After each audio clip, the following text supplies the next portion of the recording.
Inihahandog ng Radyo Maria Philippines, Bringing Christ into Your Home, ang palatuntunang mistisismo, ang makadiyos sa pag-aaral tungkol sa kaluluwa ng tao, ang tunay na buhay makadiyos.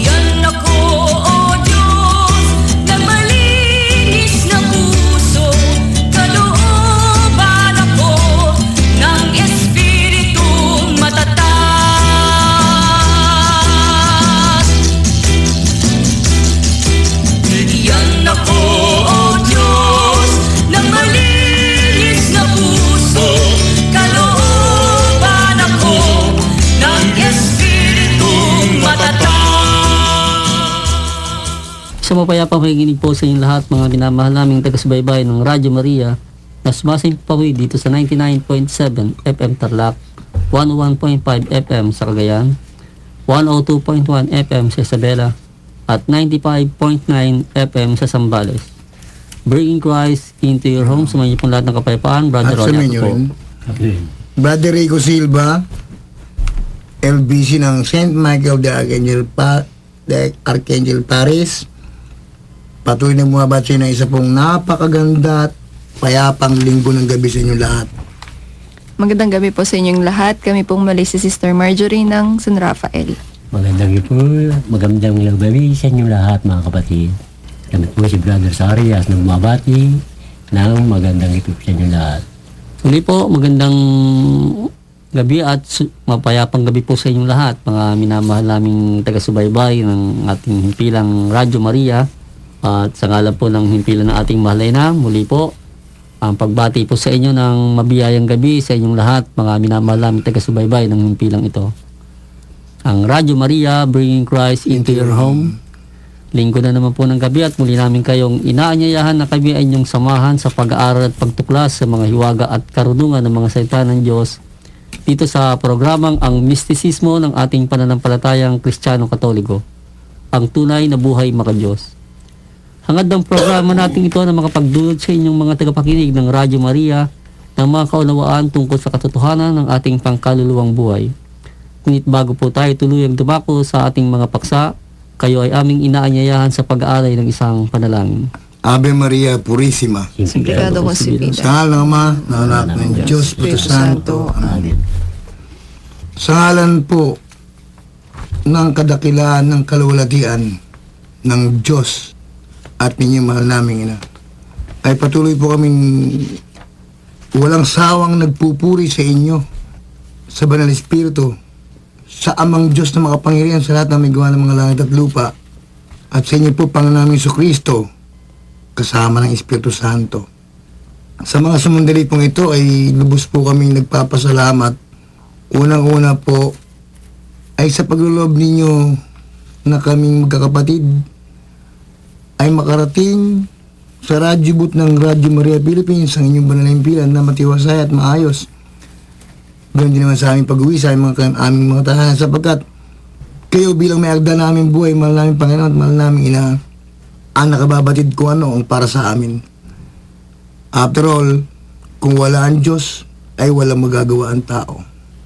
Patuloy na kaming magkaroon ng lakas at katatagan upang kami ay makapag-alay sa inyo ng mga makadiyos na gawain sa anyo ng mga pagtatalakay ng inyong mga banal na aral, at maging daan din sa lahat ng mga nakikinig dito sa labas ng radyo at sa buong sangkakristyanuhan, na matupad na sa tao o makilala ng tao ang tunay at totoong aral ng daan, katotohanan at buhay.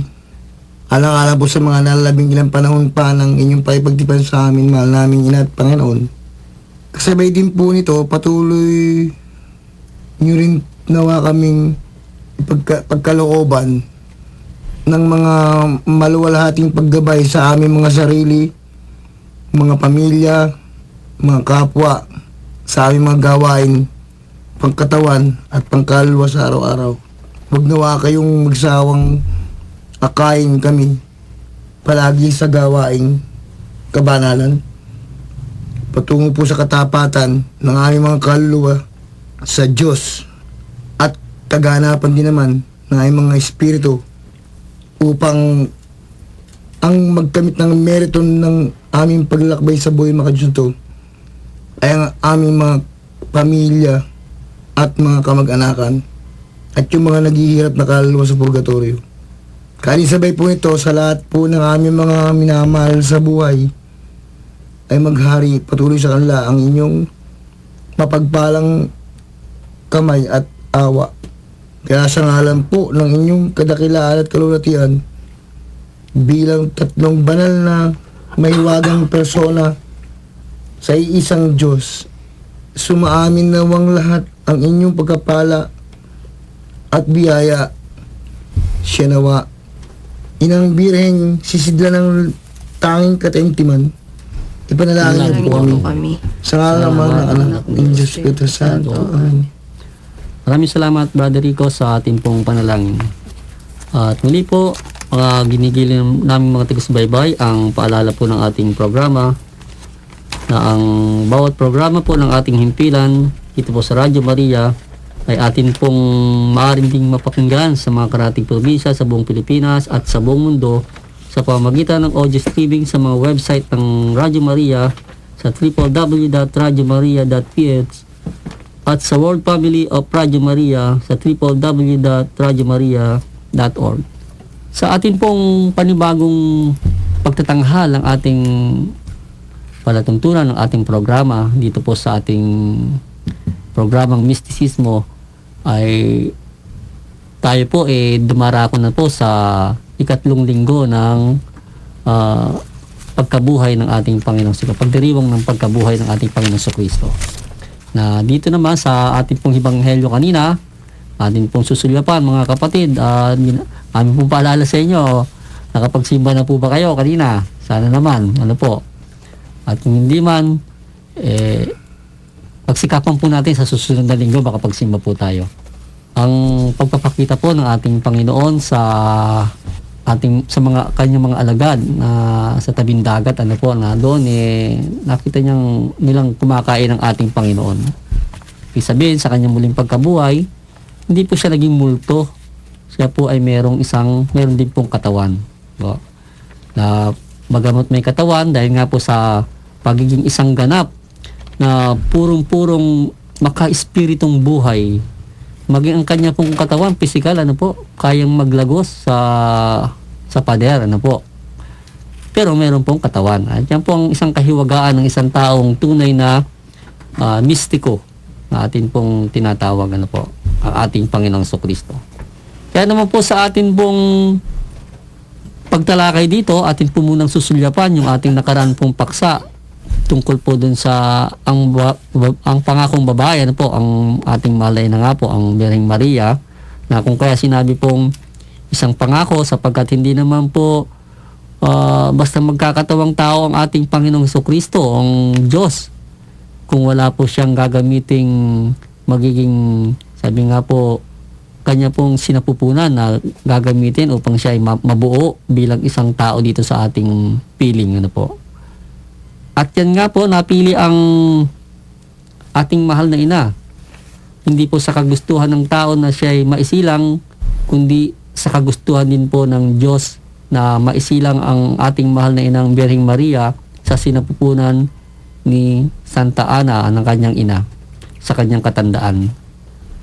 At ito isang patunay na isang pangako ang ating mahal na ina, sapagkat kung hindi po siya isang pangako, para maisilang po siya sa isang sinapupunang nasa mahigit ng 80 taong gulang, isa na pong napaka-imposible yan na bagay sa ating kapanahunan, ano po.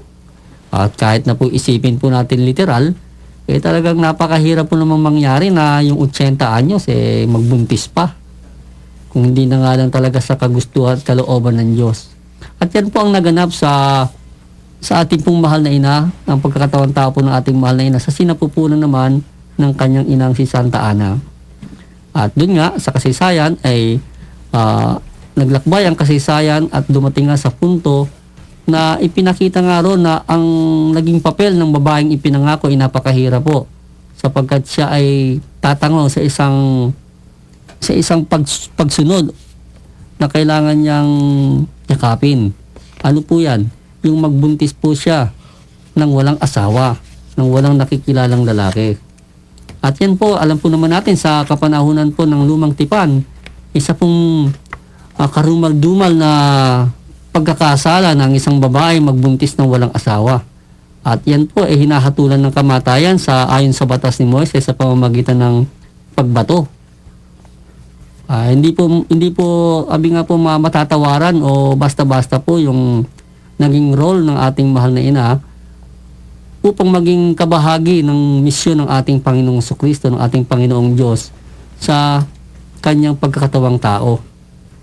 Kapagkat kung paanong ating mahal na ina o ating Panginoong Jesucristo ay nabingit sa kamatayan ng ating mahal na ina, gayon din po, siya man ay nagdanas din ng napakalaking kadiliman sa kanyang kaisipan. Subalit yun po ay napaglabanan po ng ating mahal na ina, sapagkat alam po niya, sabi po ng anghel sa kanya, siya po ay ililima ng espiritu ng kataas-taasan at banal ang kanyang isisilang.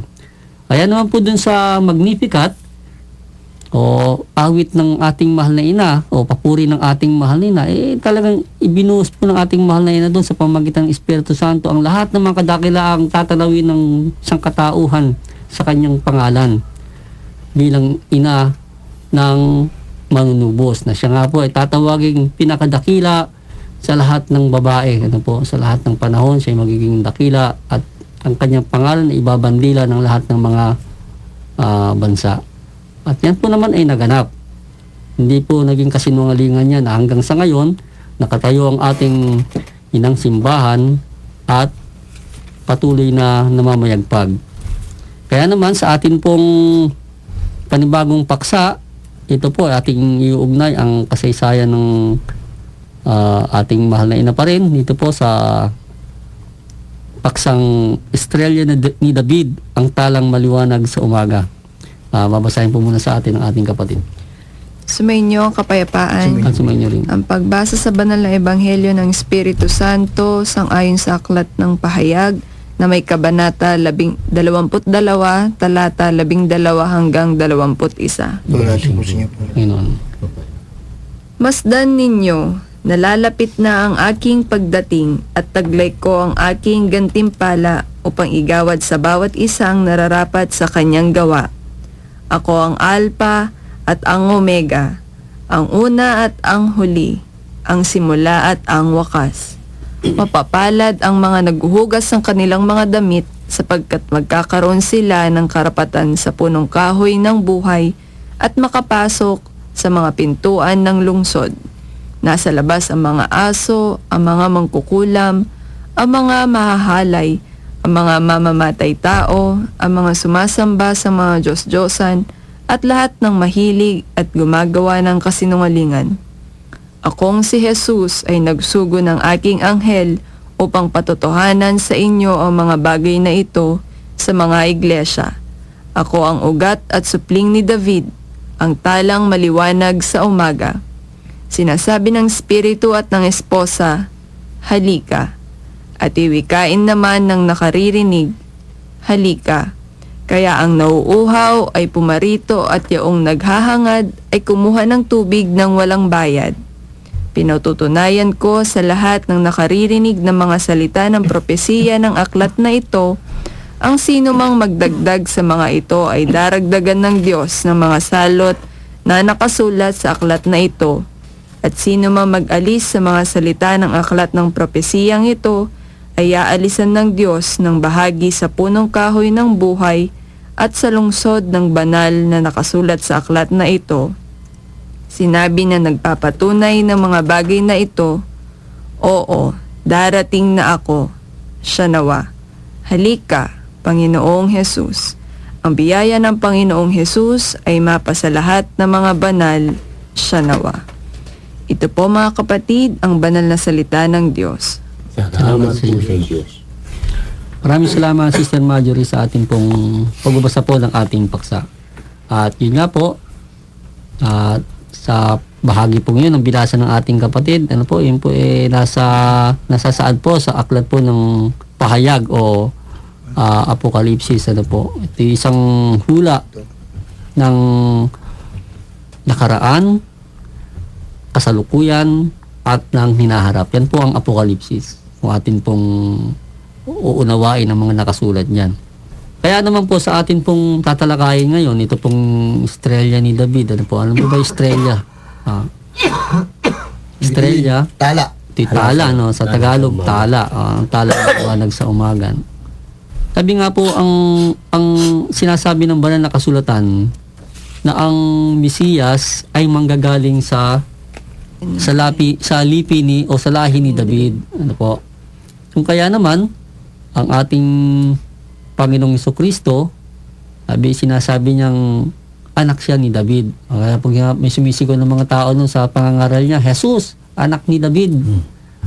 Parito ka ba upang pahirapan kami bago dumating yung panahon? So, yan po atin pong pagninilayan ang paksang ito sa pagiging estrella ni David ng ating Panginoon. Unahin po natin si Brother Rico. Brother Rico, Sumatin lahat ng kapayapaan. sumayin niyo din. Nung panahon kami, ako ay nagsisimula mag-aral sa Cursilio House. Medyo searcher ako nun eh. Meron kasing banal na kasulatan doon sa Cursilio House na pinuntahan ko. Natin, magkakapatid tayo, di ba? Meron yung tinatawag na Douay version, makapal. May mga litrato pa. Yung original na Bible yun. Tanging ang Santa Iglesia Katolika, kasangkapan ng Roma, Basilica, ang meron nun. Pero may copy din sa mga piling mga institusyon. Meron nga nagkataon, meron yung Holy Family, Rosary Crusade and Bible Services Incorporated, doon sa Pasay. May ganung Bible. Ako naman, out of curiosity, binuksan-buksan ko. May nakita ako doon, isang bato na may nakaukit na, yung nga, star. Pero wala pa siya mga nakasulat. Basta, nakaukit sa bato yung star na yun. Ngayon, binasa ko yung sa baba, nakalagay doon, yung pinaka-quotation doon. From this symbol will come the chosen people of God. Ngayon ko tatagulugin yun. Magmula sa sagisig na to, lilitaw o dating ang lahing pinili ng Diyos. Ngayon, iugnay natin yan sa ating paksang tatalakayin na sabi ng Panginoon sa Kristo, ako si Jesus. Ang ugat at supling ni David, ugma-ugma nga talaga. Yayamang sa Diyos, walang kasinungalingan. Star of David, yung pinaka-symbol ng lahing ng Diyos sa mga lahing pinili. Ang nakita ko doon, nakita namin doon, 4 na kanto yung star na yun eh. 4 na kanto, para siya, triangle na nakatayo, tapos meron siyang pasalubong na triangle pa baba. Proportion yung ano niya, yung bilog niya. Yung samantala nakagis na natin, yung star na parol, di ba? Yung limang kanto. Pero palang star na 6 kanto niya. Yung Star of David. Yung pala yung talang maliwanag sa umaga.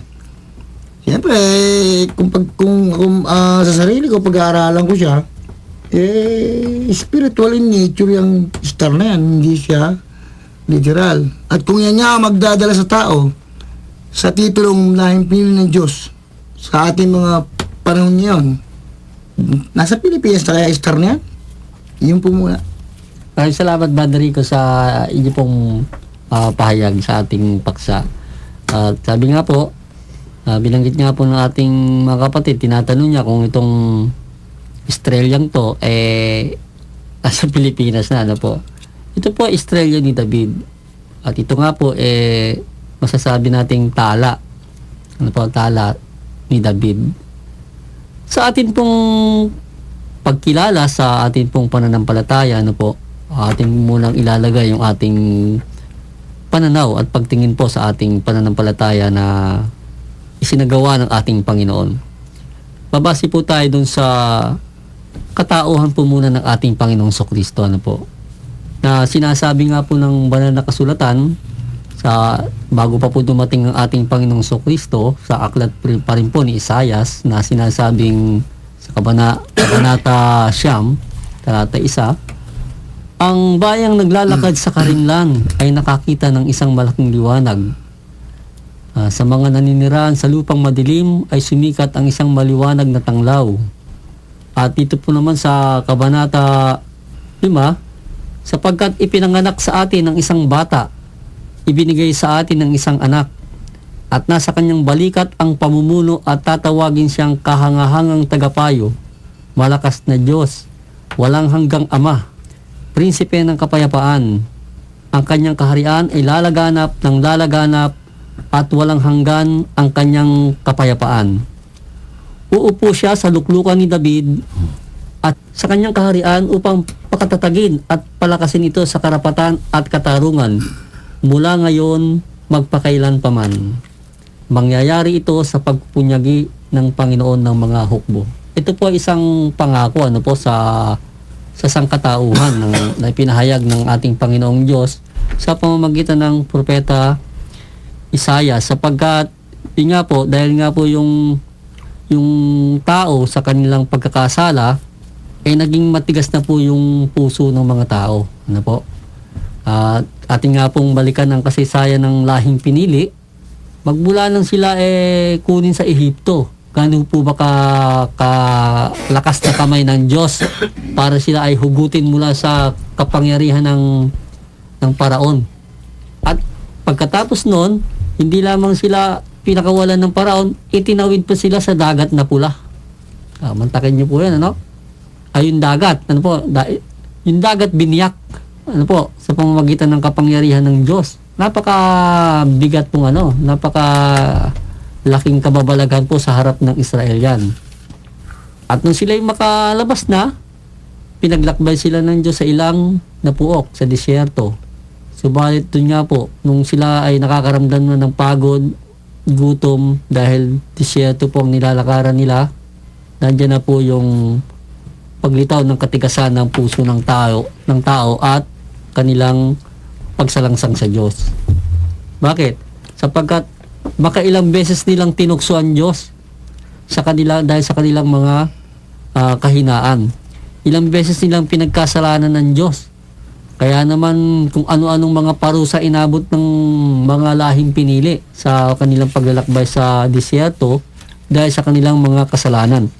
Kumbaga ang Diyos nagagalit sa kanila dahil sa kabila ng lahat ng pinakita ng Diyos na himala, walang makita ang Diyos sa kanila na sila umaayon doon sa pinakikita ng Diyos na mga kababalaghan. Parang baliwala lang sa kanila yung effort ng Diyos sa kanilang harapan. Kaya naman dahil sa ganung mga pangyayari sa buhay nila, di ba?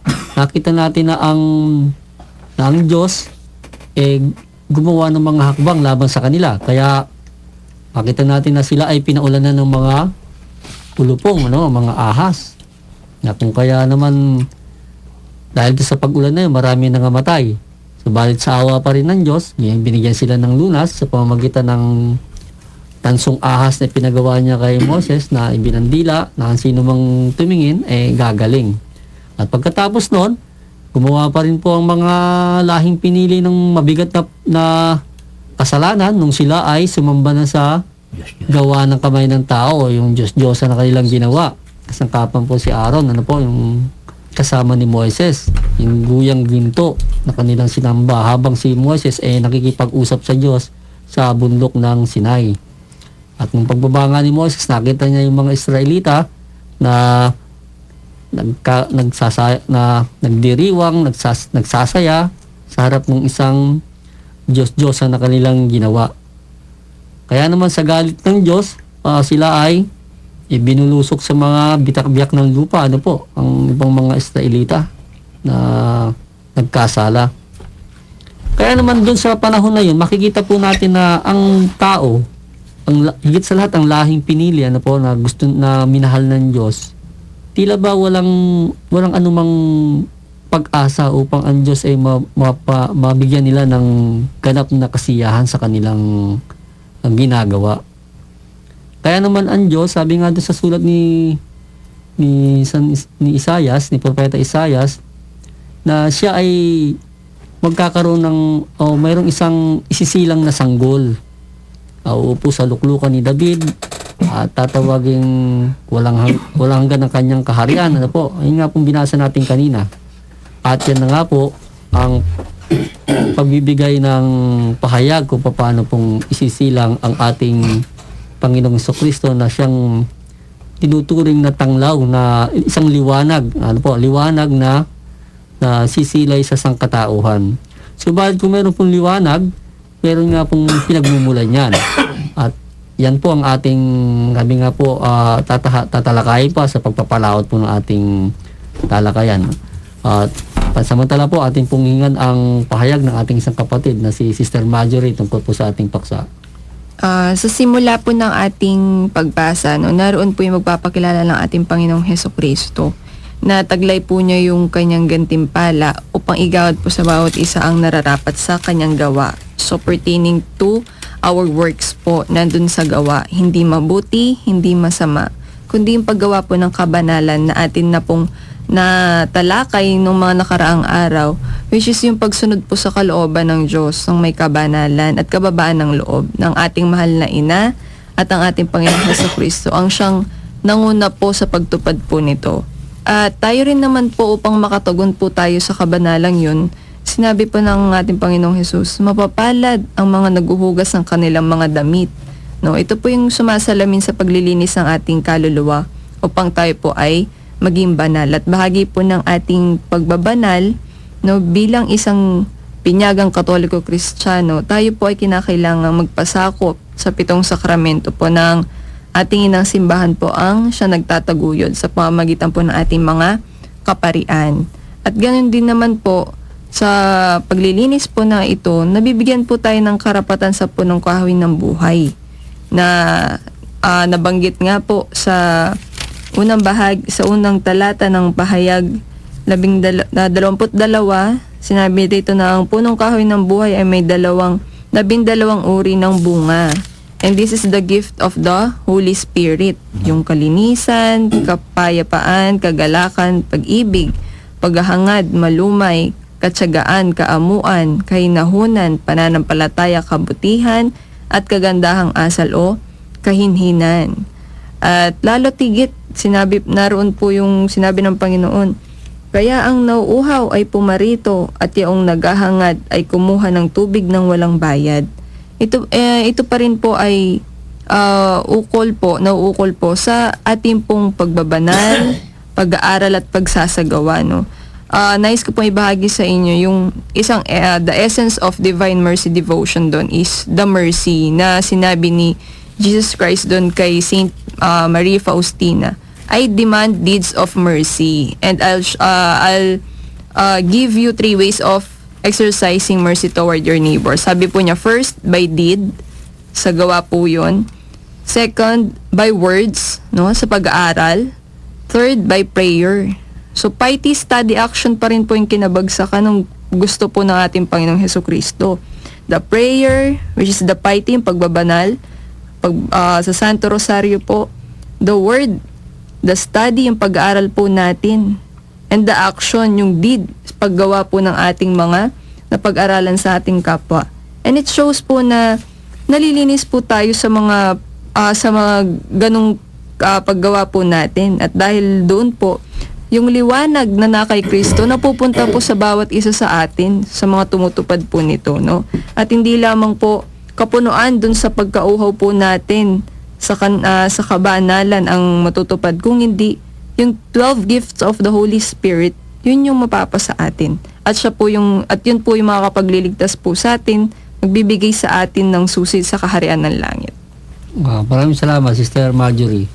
Si Brother Zacarias naman, Brad, magbigay ka nga ng isang liwanag ng tala dyan. Sabi nga, mapapalad ang may malinis na puso. Makikita nila ang Diyos o mamamalas nila. Kamakapid, kapag malinis ang puso mo, liliwanag ang isip mo. at gaganda ang iyong kalooban. Dito naman sa paksa na sinabi ng ating Panginoon Kristo, mapapalad ang naglalaba ng kanilang mga damit. Kinakailangan, ano bang gagamitin mo ng panlaba? Anong pinakamalinis sa mga panlaba natin? Diba? Maraming klaseng panlaba eh. Iba-ibang mga sabon yan eh. Kaya mga kapatid, kung nasasabon man tayo, sa mga tweed, mahal tayo ng Diyos. Pag sinasabon tayo, yan ang tinatawag na pangaral, pagpapayo, pagbabanal, paghaharal, at pagsasagawa. Kaya ang Diyos, sabi nga, kapag naisagawa natin yan, yung mga merito ay tatanggap tayo, mga kapatid. Kapag sinasagawa natin ang pagdarasal o pagsikapan natin na tayo magsimba tuwing araw ng linggo at mga umunyon, yan po para sa ating mga kaluluwa. At dugtong pa rin, makakalagpas tayo sa mga kaalayan, pumapatay ng tao, magkukulam. Ibig sabihin, hindi na tayo dadapuan yan kapag malinis ang ating kaluluwa. Nalarawan po ni Mama Mary. Dinugtong pa doon sa banal na kasulatan, sa uling nakasulat sa pahayag, na sino man magdugtong, di ba, sa aklat na ito, ay mawawalan siya ng karapatan sa aklat ng buhay. Ang sino man magdagdag, ay dadagdagan ng salot. Hindi, wala siyang karapatan na kumain sa punong kahoy ng buhay. Kaya tayo mga kapatid, na mga Katoliko, mga Kristiyano, sana po turuan po natin ang ating kaluluwa na lumapit sa Diyos para tayo makakain sa mga puno na yan o sa mga daon na yan. Yan mga daon na yan ay lunas sa ating mga sakit. Ano yung mga sakit natin na yan? Yan po ang namana natin sa unang tao sa pamagitan ng mga pagsuway, yung tinatawag na original sin, yung 3 major sin, yung pagkaya, pagkatapos, at pangakwiran, at nagbunga pa ng 7 kalintikan. Ang tinatawag na pinakamataas na karunungan ng demonyo, ang kapalaluhan. Anong tinapat ng Kristo diyan? Walang iba nga, kundi ang pinakamataas na karunungan ng Diyos, yung kababa ng loob. Yan, 7 kalintikan na yan, yang kasakiman, yang kapalaluhan, yang katamaran, yang kapuhotan, yung turo ng demonyo, magalit ang tao sa kanyang kapwa. Ang turo naman ni Kristo, mahal mo ang iyong kapwa. Bakit? Mga kapatid, magmahal tayo sa ating kapwa. Kung anong ginawa mo sa kapwa mo, ginawa mo sa sarili mo at ginawa mo sa Diyos. Yan ang mapalad kapag sinagawa natin sa ating buhay, sa ating paglalakbay. Asahan mo mga kapatid, asahin nyo ang bunga ng ating mga gawa. Tayo rin ang hani. Lalong-lalo na sa ating mga pamilya, tayo ay nagdadala sa kanila. Sumayin nyo lahat ang kapayapaan. At sumayin nyo rin. Maraming salamat, Brother Zacarias, sa maliwanag, maliwanag na pagpapaliwanag. So sa ating pong pagpapatuloy, bigyan daan po muna natin ang paalala ng ating himpilan.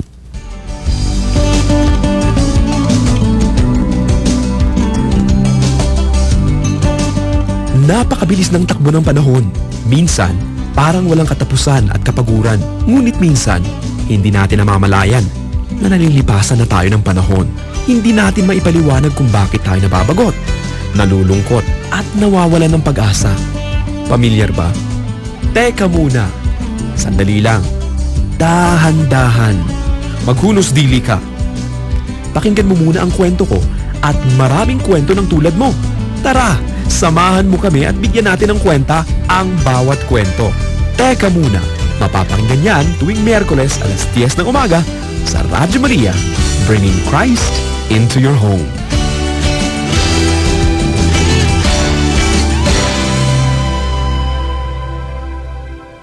Ang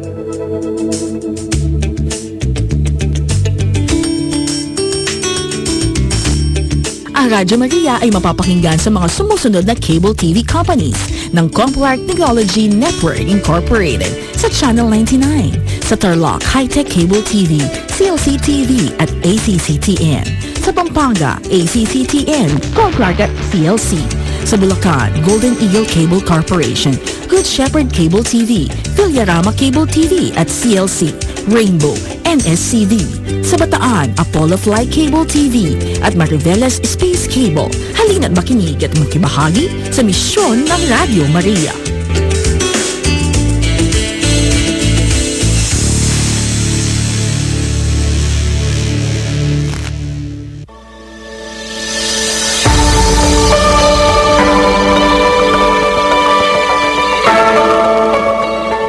I greet all those who are listening to Radio Maria. This is Archbishop Ernesto Salgado. Let us make it a habit to listen to Radio Maria Philippines in order that the programs of our faith may be spread, that our faith may grow stronger and stronger every day by the help of God and through the intercession of our Blessed Mother.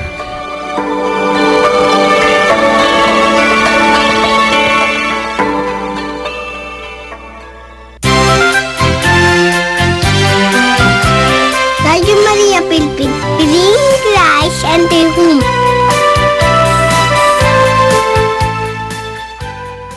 Muli po nagbabalik ang tunay na buhay mga Diyos at kayo po ay patuloy pa rin nakikinig sa himpilan ng Radyo Maria, Bring Christ into your home. Matapos nga po na magbigay ng pahayag ang ating kapatid na si Brother Zacarias, na po ating pong ipagpapatuloy itong paksa tungkol sa talang maliwanag sa umaga o Estrella ni David. Ang ating pong litanya o loreto ng ating pagdarasal ng Santo Rosario, ano po, meron pong binabanggit dito na isang titulo ng ating mahal na ina na tala sa umaga, ano po. Morning Star. Tala sa umaga. O tala ni David. Diba? Tala ni David ang nakasulat. Paano pong nangyari yun na siya yung masasabing tala ni David? Kung atin po kasing babaybayin ng kasaysayan, ano po, si David ay napapabilang sa lahi ni Huda. Judah. At sa kay Huda nanggaling si David, ano po, at ang kalahian ng ating mahal na ina at ng ating Panginoong Jesucristo ay nakaugnay po yan sa lahi ni Huda. Kaya yung pong mga kababayan ng ating Panginoon na humatol sa kanya, yan po yung mga Hudyo, ano po, tawag sa kanila, sila yung mga Hudyo na humahawak po at kumikilala sa batas ni Moises. Ngayon, atin pong suriing mabuti kung paano pong tinawag na tala ni David ang ating mahal na ina at ang ating Panginoong Jesucristo. Sa pasimula nga po, kung ating pong babaybayin ang panimula nito ng paghahatid nila ng liwanag sa ating buhay, kasi tala, ang inihatid po nito liwanag. Ano po. Liwanag. Pero bago pa po dumating sa paghahatid ng liwanag, ano nga po, meron pong tala. At wala naman pong kwenta yung tala kung wala siyang liwanag. Kaya dito po ating binibigyan po ng diin na ang ating mahal na ina, si Maria, at ang ating Panginoong Jesucristo, sa pananampalatayang Kristyanismo ay hindi maaring paghiwalayin. Ano po?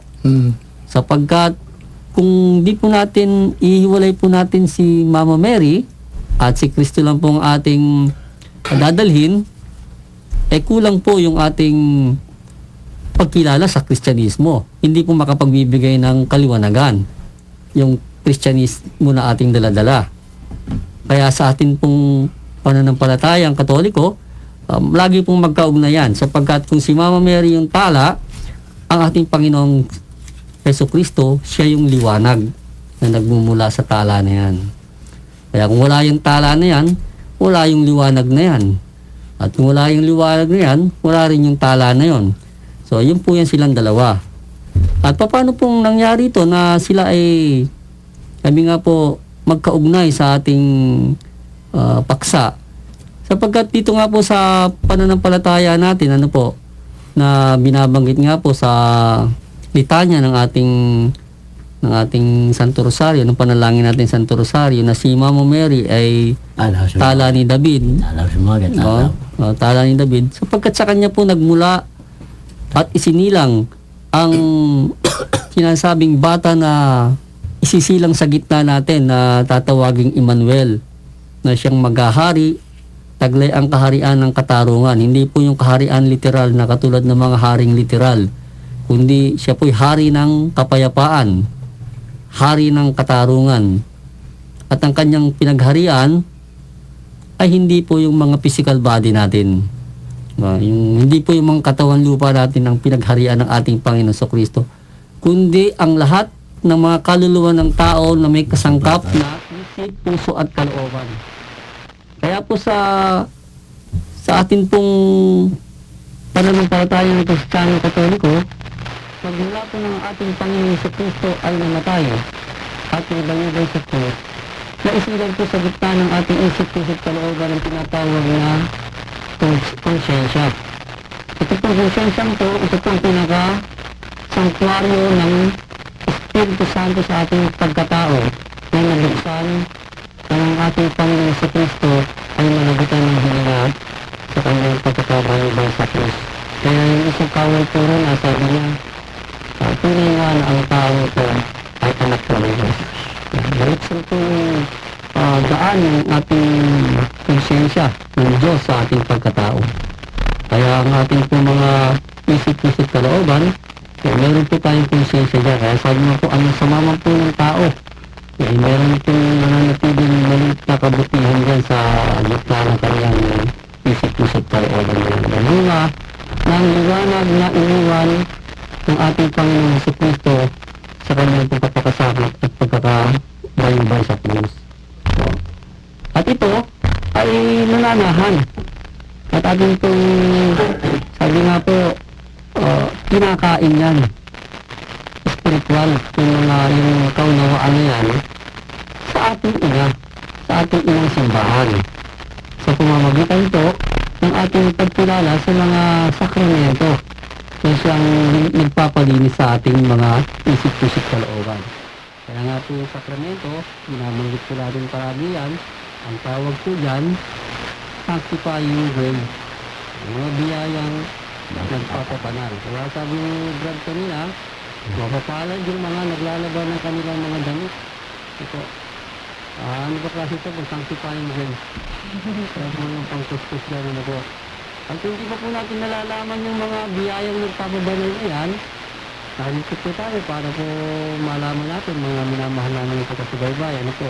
Ang po pagkikinig sa Radyo Maria, hindi lamang po sa programang ito, ay higit po sa Catechism of the Holy Catholic Church, sa ating pong Sitting Director.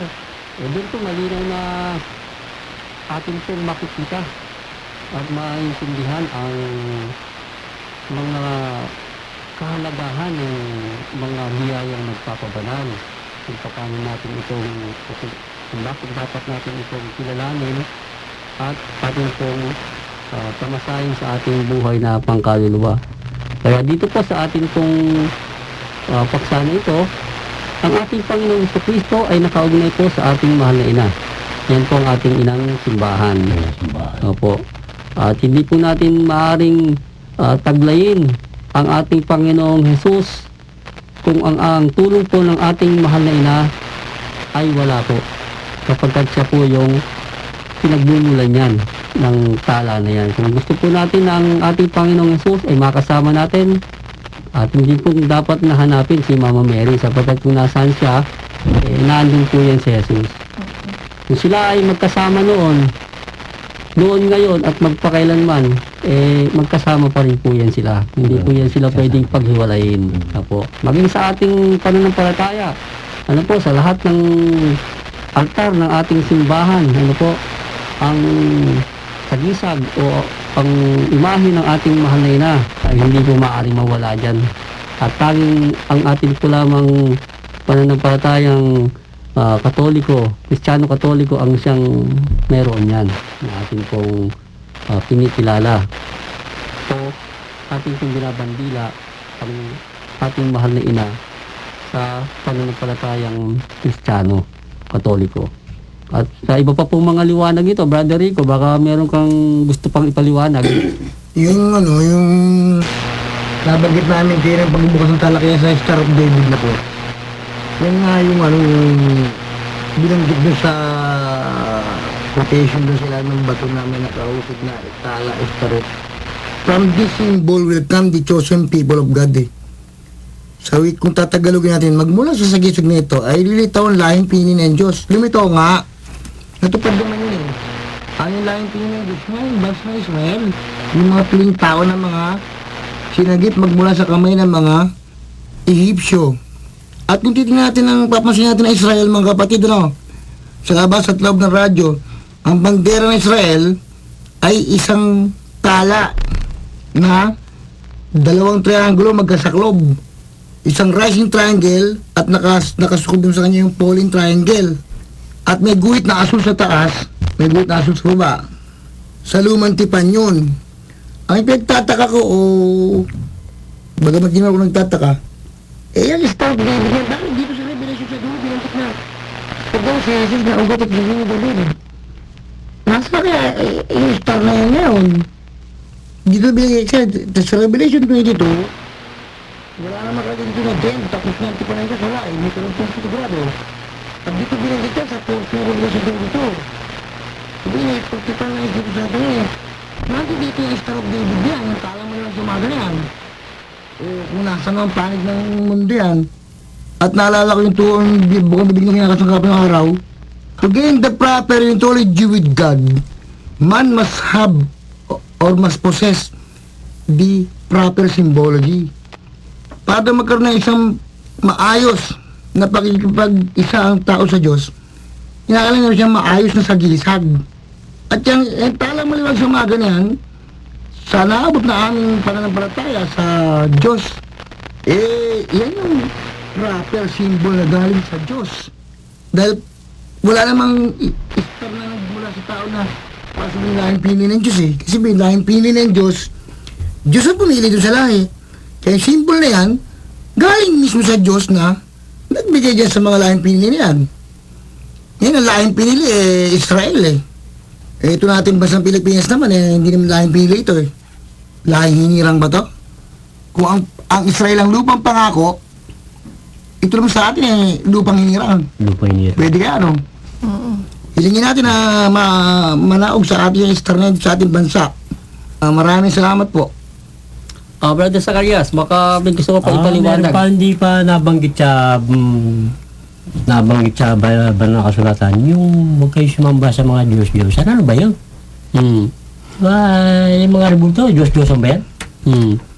O tayo mga Katoliko, sinabi nila, sinasamba raw natin ng mga Diyos-Diyosan. Ay, sila lang ang sagot ko naman dyan, di Diyos-Diyosan yan, kundi larawan.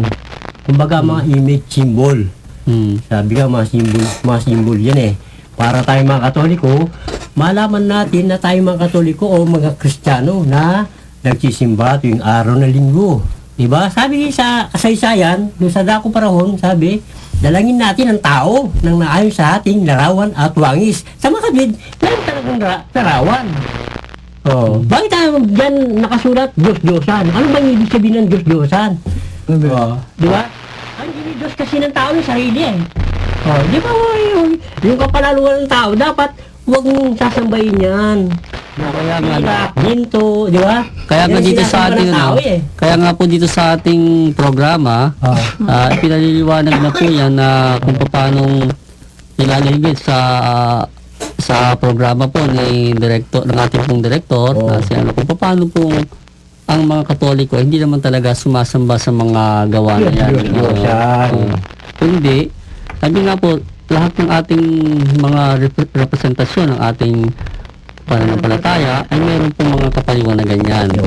Opo. At nga, sa mga bagay ngayon po binabato sa atin, subukan na lang nilang magkatoliko para maintindihan nila. Kaya niyayaya po natin sila magkatoliko para maintindihan nila yon. Ano po, huwag lang po natin silang, di po natin sila hinahatulan sa kanilang paghatol sa atin, pero niyayaya na lang po natin silang magkatoliko para malaman nila kung tama yung sinasabi nila sa atin na tayong mga Katoliko sumasamba sa Diyos-Diyosan o hindi. Ano po, tato, mahal po namin kayo mga kapatid, kahit na kung kayo man po hindi kabilang sa amin. Ano po, at sana po dito po, kahit hindi po kayo Katoliko, kung kayo po nakakaparinig nito, sana po magbigay po sa inyo rin ng konting idea sa pagtuklas ng ating pananampalataya, na ito man po makatulong din sa inyong paghahanap na masumpungan ang tunay na hinahanap na inyong isip, Kaya puso. meron pagbabalik loob Excuse, brothers, sisters. Pwede magtanong.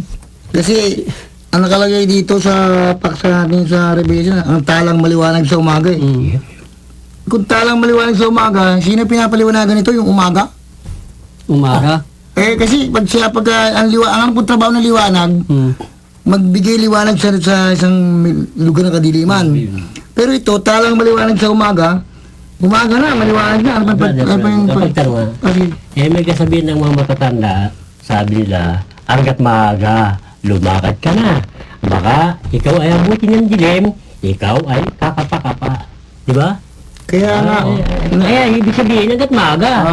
Yun. Hanggat maaga. Yanda mo na sarili Kasi mo. kung May panahon pa